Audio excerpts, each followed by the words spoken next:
नमस्कार, मैं हूं डॉक्टर वाय राखी। जैसा कि आप जानते हैं, कैसे हैं आप अपना ध्यान रखिए। मैंने आप लोगों के लिए पूर्णिमा का व्रत कैसे रखें, एकादशी का व्रत कैसे रखें, सोमवार का कैसे रखें, मंगलवार का कैसे रखें, बुधवार का कैसे रखें, शनिवार का कैसे रखें, संतोषी माँ का कैसे रखें, अमावस का कैसे रखें, ये तमाम वीडियो बनाई है। लेकिन इस वीडियो में मैं आपके साथ कुछ बातें शेयर करना चाहती हूँ, इसलिए ये छोटा सा 1 मिनट का वीडियो मैंने स्टार्टिंग में हर वीडियो में डाला है। अगर आप व्रत रखते हैं तो आपको पहले ही दिन से ब्रह्मचर्य का पालन करना पड़ेगा। कोशिश करें जो भी व्रत रखें उसका उसी दिन उद्यापन करें। व्रत अगर आप उधार लेकर रख रहे हैं तो मत रखें। अगर व्रत रखकर आप बहुत दवाइयां खा रहे हैं तो मत रखें। व्रत रखकर अगर आप पति से झगड़ा कर रहे हैं तो व्रत मत रखें। किसी भी व्रत के अंदर उस व्रत को रखकर उसकी कथा को पढ़ना अनिवार्य है।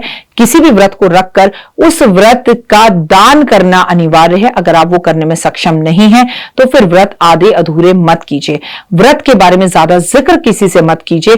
व्रत के बारे में, उसके उद्यापन के बारे में, उसकी पूजा के बारे में, उसके संकल्प के बारे में सब कुछ मेरी इन वीडियोस में देख लीजिए और देखिए कि इन नियमों को आपको कैसे फॉलो करना है ताकि आपके लिए इन व्रतों को रखना बेहद ही ज्यादा आसान हो जाए। ये कोई बहुत मुश्किल काम नहीं है।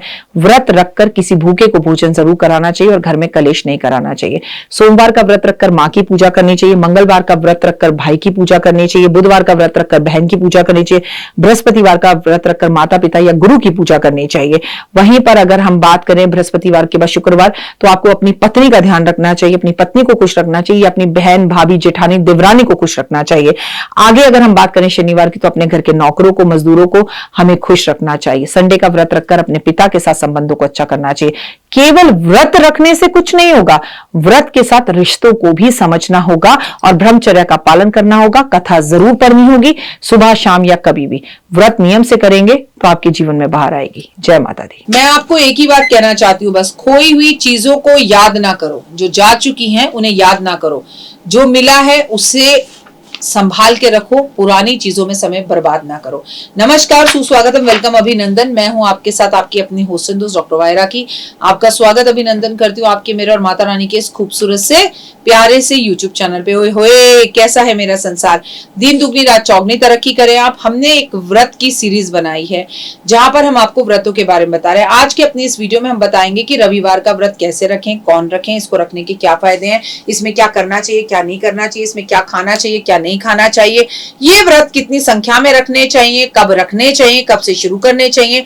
तो तमाम इस जानकारी के लिए वीडियो को अंत तक जरूर देखें और अगर अभी अभी आपको मेरी बातें अच्छी लग रही हैं तो वीडियो को लाइक, सब्सक्राइब और शेयर भी जरूर करें। आपके प्यार की, आपके सम्मान का मुझे इंतजार रहता है। मेरे लिए सबसे बड़ा अवार्ड होता है आपका लाइक का बटन दबाना, कमेंट में जय माता दी करना, क्योंकि जो लोग सबसे पहले जय माता दी करते हैं उनको जीवन में कभी किसी चीज की कमी नहीं आती। कैसे हैं आप लोग? चलिए सबसे पहले बिलीव इन करना।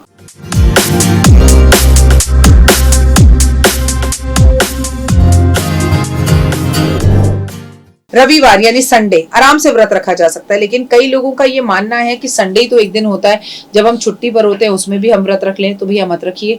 संडे का व्रत रखने से सम्मान बढ़ता है। संडे का व्रत रखने से आपको सरकारी नौकरी मिलती है। संडे का व्रत रखने से आप IAS ऑफिसर तक बन सकते हैं। संडे का व्रत रखने से आपके जीवन में खुशियां बाहर आती है। संडे का व्रत रखने से आपको जीवन में वो सब कुछ मिलता है जिसकी आपने अभिलाषा की हो।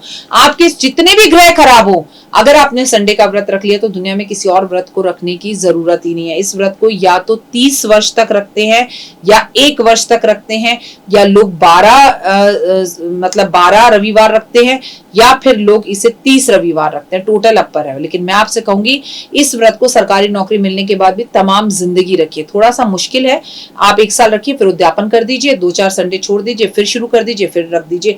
इस व्रत को बूढ़ा, बच्चा, जवान, बालक, कोई भी लड़का लड़की रख सकता है। सूर्य देव की इसमें हम उपासना करते हैं, जीवन में सुख समृद्धि के लिए, धन संपत्ति के लिए, शत्रुओं की से सुरक्षा के लिए रविवार का व्रत सर्वश्रेष्ठ है। रविवार का व्रत की कथा सुननी जरूर चाहिए। मनोकामना पूर्ण होती है, मान सम्मान, यश और उन्नति बढ़ती है। हाथ में थोड़े से चावल, हाथ में गंगा जल, हाथ में लाल पुष्प, थोड़ी सी रोली, सूर्य देव को देखते हुए पहले ही संडे बोल दीजिए, प्रभु मैं आपके व्रत रखने जा रहा हूँ या रखने जा रही हूँ, मुझे ताकत और शक्ति देना। मैं 1 साल के रखूंगा, मैं 11 रखूंगा, 12 रखूंगा, 30 रखूंगा, 21 रखूंगा, जो बोलना है वो रख दीजिए, या जब तक मुझे सरकारी नौकरी मिलेगी तब तक रखूंगा। सुबह उठते ही सबसे पहले आप नहा धोकर नहाने के पानी के अंदर आपको लाल चंदन जरूर मिलाना है या लाल रोली डालकर पानी में आपको स्नान करना है। उसके बाद आपको किसी पवित्र स्थान पर बैठ जाना है जहां पर आपको सूर्य देव दिखाई दे। छत पर चले जाइए और थोड़ा सा रोली, थोड़ा सा चावल, थोड़ी सी हल्दी, थोड़ा तांबे का लोटा, उसमें थोड़ा गुड़, सब लेकर आप पूजा कीजिए। अगर आपके घर में सूर्य दिखाई नहीं देते तो आप सूर्य देव की एक तस्वीर लेकर भी घर में बैठकर इनकी पूजा कर सकते हैं।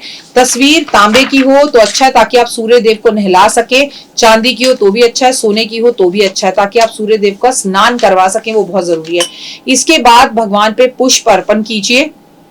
पूजा की वहीं पर बैठकर सुबह सुबह सारी पूजा होगी, कथा वहीं पर पढ़िए, भगवान की आरती कीजिए, भगवान के सामने जाप कीजिए, ओम आदित्य नमः, ओम सूर्य नमः का जाप कीजिए, आदित्य हृदय स्रोत का पाठ कीजिए, सात्विक भोजन कीजिए। इस व्रत में नमक नहीं खा सकते, अदरक नहीं खा सकते, किसी तरह का तेल नहीं खा सकते। ये पूरा को पूरा खाना शाम को आपका मीठा बनेगा।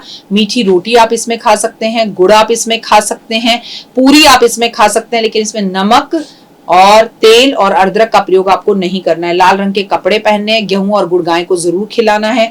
इस दिन अपने पिता को गुड़ जरूर खिलाना है, पिता से आशीर्वाद जरूर लेना है, सूर्य देव के सामने बैठकर कथा जरूर पढ़नी है। अपना अंगूठा इस हाथ में रखकर इस उंगलियों को इस तरह से मोड़कर और यूं शंख मुद्रा में ओम आदित्य नमः, ओम सूर्य नमः, ओम आदित्य नमः, ओम सूर्य नमः, ओम आदित्य नमः, ओम सूर्य नमः का जाप कर सकते हैं। लाल चंदन की माला पर भी आप सूर्य का जाप कर सकते हैं। आपको अंतिम रविवार वाले दिन जब आपका व्रत पूर्ण हो जाए उसका उद्यापन करने के लिए उस दिन सूर्य देव को अर्घ देना चाहिए। चांदी, सोने या तांबे का सूर्य बनाकर किसी योग्य ब्राह्मण को वस्त्र समेत देना चाहिए। आपको शक्ति अनुसार दान करना चाहिए। आपको सूर्य देव के कपड़े उस दिन जरूर देने चाहिए। एक अच्छे दाम्पत्य को बुलाकर उन्हें भोजन कराकर लाल वस्त्र उपहार में देने चाहिए। संडे वाले दिन आपको ब्रह्मचर्य का पालन करना चाहिए।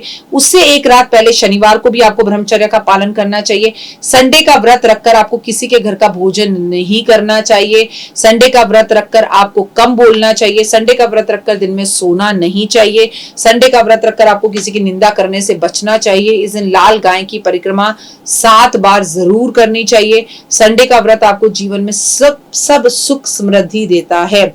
लेकिन अगर आपने संडे का व्रत रखा हुआ है और आपके पिता के साथ आपके संबंध अच्छे नहीं है, जैसे कि ये साल शनि का है, तो हो सकता है बहुत घरों के अंदर पिता और पुत्र के झगड़े भी हो रहे हों। पुत्र पिता के ऊपर इस वर्ष ज्यादा हावी रहेगा क्योंकि शनि इस साल का कर्ता धर्ता है, यानी कि मंत्री है। और अगर 2024 को जोड़ा जाए तो नंबर 8 आता है। समझ रहे हैं आप? तो मैं आपसे एक ही बात कहूंगी कि आप अपने पिता से संबंधों को सुधारें, पिता के साथ संबंधों को अच्छा करें और पिता को गुड़ जरूर खिलाएं, पिता को मीठा कुछ दे, पिता का आशीर्वाद ले, पिता के पैर जरूर छुएं, पिता की परिक्रमा करें।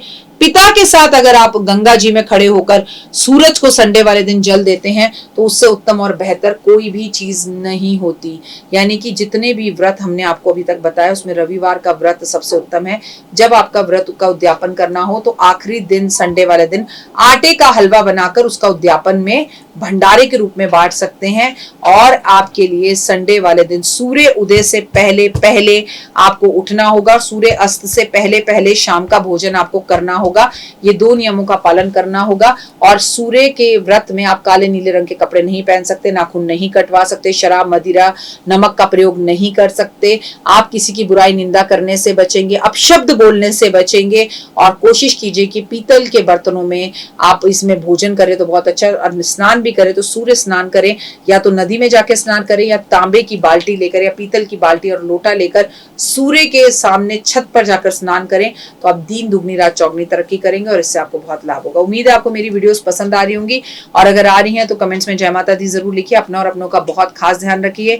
कमेंट्स में जय माता दी लिखिए। God bless you. आपका दिन शुभ और मंगल में रहे, आपको तमाम तरह की खुशियां मिले। लेकिन अगर मैं संडे की बात करूं तो पिता ही सर्वोसर्वा है। अपने पिता के साथ अपने संबंधों को अच्छा बनाएं और अपनी वाणी पर बच्चों से कहूंगी कि इस वर्ष थोड़ा कंट्रोल जरूर रखें। और कमेंट्स में जय माता दी।